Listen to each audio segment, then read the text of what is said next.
اور جو ماں باپ کی اطاعت کرتا ہے اور ان کے دنیا سے جانے کے بعد جب ان کے لیے کثرت استغفار کرتا ہے اور کثرت سے ان کے دعائیں اور ایصال ثواب کرتا ہے تو اللہ تبارک و تعالیٰ دنیا میں اس کو ایسی برکت عطا فرماتے ہیں کہ اس کی کوئی نظیر نہیں ہے۔ یہاں تک کہ سورۃ بقرہ مشہور سورۃ آپ جانتے ہیں، وہ سورۃ بقرہ کا نام ہی اسی ایک واقعے کے تحت رکھا گیا کہ جو ایک ماں کا فرما بردار ایک بچہ ہے۔ چنانچہ لکھا ہے کہ بنی اسرائیل کے اندر ایک نیک صالح آدمی تھا، اس کے مرنے کا وقت جب آیا تو وہ جنگل میں گیا، اس کی ایک بچیا تھی، گائے کا بچہ اس کے پاس تھا، اس نے گائے کا بچہ جنگل میں چھوڑ دیا اور کہا کہ اے ابراہیم کے خدا، اے اسماعیل کے خدا، اے اسحاق کے خدا، یہ بچہ جو ہے، بچیا جو ہے، یہ میں امانت تیرے سپرد کر کے جا رہا ہوں، جب میرا بچہ جو چھوٹا ہے بھی، جب یہ میرا بچہ بڑا بالغ ہو جائے تو یہ امانت آپ اس کو واپس پہنچا دینا، اور یہ میں تیرے سپرد کر کے جا رہا ہوں، اور تو وہ ذات ہے کہ تیرے سپرد جب کوئی امانت دے دی جاتی ہے تو وہ ضائع نہیں ہوتی، مجھے یقین ہے کہ تو یہ امانت میرے بچے کو واپس پہنچا دے گا۔ یہ دعا کی، گھر آ گیا، انتقال ہو گیا۔ اب بیوی کو یہ بات بتا دی کہ میں نے یہ عمل کیا ہے اور اللہ کے سے دعا کر دی ہے۔ اب عرصہ سال جب گزر گئے اور وہ چھوٹا بچہ جوان ہو گیا، اب یہ بچہ اپنی ماں کا بڑا فرما بردار، ہر وقت ماں کی اطاعت،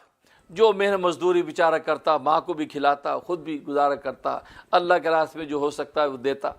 سال اسی خدمت و اطاعت میں گزر گئے۔ جب ماں بھی بہت بوڑھی ہو گئی تو اس نے سوچا کہ بیچارہ غربت افلاس میں اتنی زندگی اس کی گزر گئی، لیکن اس غربت افلاس میں بھی میری مدد کرنے سے کبھی چوکا نہیں ہے، ہمیشہ میری راحت کا اس نے خیال رکھا۔ اس نے کہا کہ بیٹا، تمہارے ابا نے ایک بچیا جنگل کے اندر چھوڑی تھی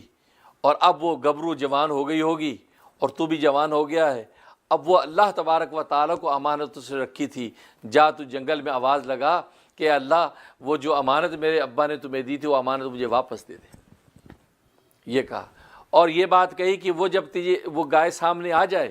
تو اس گائے کو گلے سے یعنی رسی پکڑ کے اس کے لے کے آنا، اس کے اوپر سوار نہیں ہونا، یہ بات کہی۔ اب یہ بچہ جب وہاں پہنچا ہے، جوان تھا، اس نے آواز لگائی، اے ابراہیم کے خدا، اے اسماعیل و اسحاق کے خدا، میرے باپ نے تجھے امانت رکھی تھی، وہ امانت مجھے واپس بھیج دے۔ اب یہ بات کہی تو ایک گائے نکلی، زرد رنگ کی گائے، ایسا زرد رنگ کہ سورج کی روشنی پڑتی ہے تو شعائیں پھوٹتی ہے اس کی جلد میں سے، ایسی حسین و جمیل گائے اس کے سامنے آ گئی، اور اسے اس کی گلے کی رسی پکڑ لی اور لے کے چلا۔ تو گائے بولی، گائے نے کہا کہ تو پیدل کیوں چلتا ہے؟ تو اپنی ماں کا اتنا فرما بردار ہے تو میرے اوپر سوار ہو جا، پھر میں تمہیں لے کے چلتی ہوں گھر۔ تو بیٹے نے کہا کہ نہیں، میری ماں نے چونکہ مجھے یہ نصیحت کی ہے کہ اس کے اوپر سوار ہو کر نہیں آنا بلکہ اس کے گلے سے پکڑ کے لانا، لہذا میں اپنی ماں کی اطاعت کروں گا، تیری بات یا اپنی راحت کو نہیں دیکھوں گا۔ جب یہ بات کہی تو گائے بولی، اللہ نے اس کو گائے دی، گائے نے کہا کہ اگر تو اپنے اپنی ماں کی بات کے خلاف میرے اوپر سوار ہونے کی کوشش کرتا تو سوار نہ ہو سکتا اور میں تیرے ہاتھ سے چھوٹ جاتی، یہ صرف تیرے کے امتحان لیا تھا کہ تو اپنی ماں کی بات کی کتنی اطاعت کرتا۔ اس کے بعد گائے نے کہا کہ تو چونکہ اللہ تبارک و تعالیٰ کے حکم کے مطابق اپنی ماں کا مطیع ہے، ماں کا فرما بردار ہے، تو تیرا اتنا مقام ہے اللہ تبارک و تعالیٰ کی نظر میں، اگر تو اس پہاڑ کو حکم دے کے تیرے ساتھ چلے تو یہ پہاڑ بھی تیرے ساتھ چل پڑیں گے۔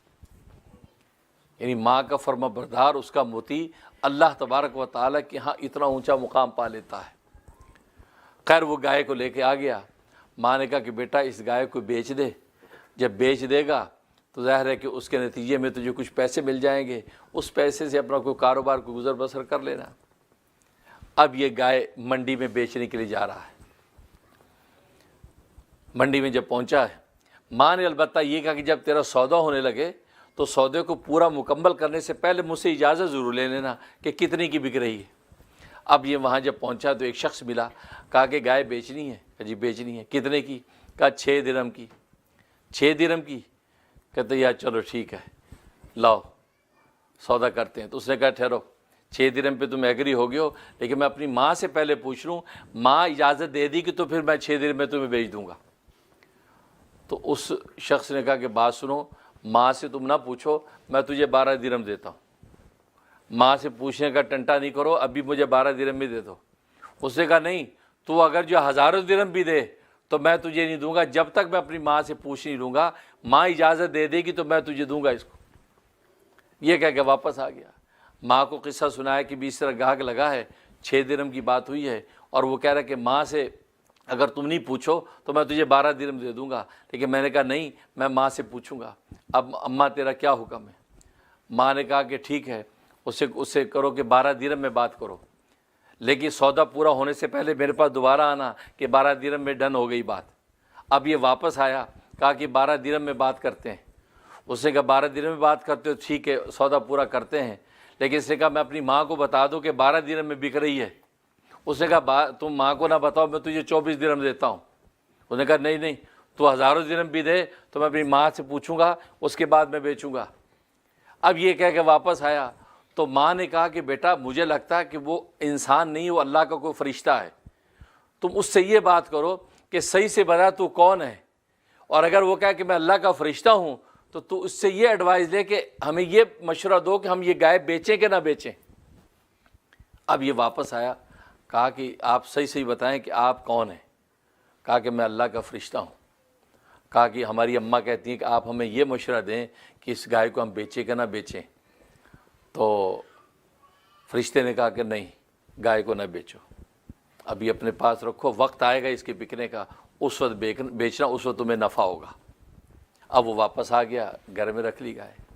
ادھر وہ مشہور قصہ حضرت موسیٰ علیہ السلام کے زمانے میں جو ہوا کہ جو بھتیجے نے اپنے چچا کو قتل کر دیا، میراث کے چکر میں چچا کو قتل کر دیا، اور وہ مقتول کی لاش اٹھا کے اس نے ایک دوسرے محلے میں ڈال دی، اور خود ہی بھتیجے نے شور مچا دیا کہ میرے چچا کو کوئی قتل کر گیا۔ بھائی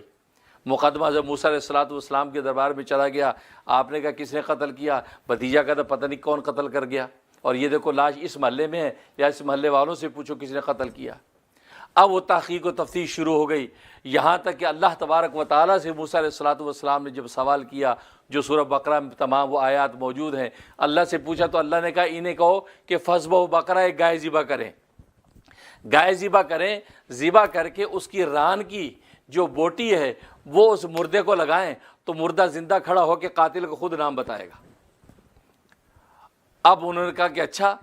وہ سوچنے لگے بنی اسرائیل کہ یار گائے کا کیا تعلق ہے اس مردے کے زندہ ہونے سے،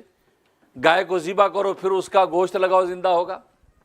تو کہنے لگے اے موسیٰ آپ ہمارے ساتھ مذاق کر رہے ہیں کہ یہ کیا بات ہوئی؟ حضرت موسیٰ علیہ السلام نے فرمایا کہ نہیں، میں تم سے مذاق نہیں کر رہا، اور میں جاہلوں میں سے نہیں ہوں، جو اللہ تبارک و تعالیٰ کی وحی سے مجھے بتایا میں نے تمہیں بتا دیا، تم گائے ذبح کرو۔ اب یہ ہیل حجت کرنے لگے جی گائے کیسے رنگ کی ہو، گائے کیسی ہو، جوان ہو کہ بوڑھی ہو۔ اب وہ سوالات کرتے چلے گئے، اللہ تبارک و تعالیٰ اس کے جوابات میں شرائط بڑھاتے چلے گئے، یہاں تک کہ بات وہیں تک پہنچی نہ بوڑھی نہ جوان، درمیانی عمر کی ہو، اور حل میں نہ جوتی گئی ہو، اور زرد رنگ کی گائے ہو۔ جب انہوں نے رنگ پوچھا تو اللہ نے رنگ بھی متعین کر دیا کہ زرد رنگ کی ہو، اور زرد رنگ اس کا ایسا پھوٹتا ہو کہ سورج کی روشنی پڑے تو کرنیں جیسے پھوٹتی ہیں، وہ گائے ذبح کرو۔ وہ گائے جب ذبح کرو گے تو اس کا جب گوشت لگاؤ کہ اس کے ساتھ تو یہ زندہ ہوگا۔ اب ظاہر ہے کہ ایسی گائے تو وہاں مارکیٹ میں ہے نہیں، تلاش کر رہے ہیں، ایک تلاش بس یار کے بعد ایک طویل عرصے کے بعد پتہ چلا کہ وہ فلاں یتیم کے پاس یہ گائے ہے۔ اب پتہ چلا بنی اسرائیل وہاں پہنچے، کہا کہ یار یہ گائے تو ہماری شرائط کے مطابق ہے، ہمیں یہ گائے چاہیے، قیمت کیا دو گے؟ کہا کہ اس کی پوری کھال کو سونے سے بھر کر دیں گے۔ ایک روایت میں آتا ہے کہ اس کی پوری کھال سونے سے بھر کے دی، اور ایک روایت میں آتا ہے جتنا اس کا وزن تھا اس کے وزن کے برابر سونا عطا کیا۔ اب دیکھو فرشتے نے جو منع کیا تھا ماں کی اطاعت کی وجہ سے منع کیا تھا کہ بھئی یہ اس کو ابھی نہ بیچو، وقت آئے گا بیچنے کا۔ اب وہی گائے جو سونے کے بھاؤ جو ہے اس کو ملی، اور ڈھیروں سونا جو اس یتیم بچے کو ملا ہے، اور اللہ تبارک و تعالیٰ نے دنیا میں اس کو خوب سنوار دیا۔ تو یہی وہ بقرہ ہے، یہی وہ گائے ہے کہ جس کے نام پہ اللہ تبارک و تعالیٰ نے سورۃ بقرہ کا نام رکھا ہے۔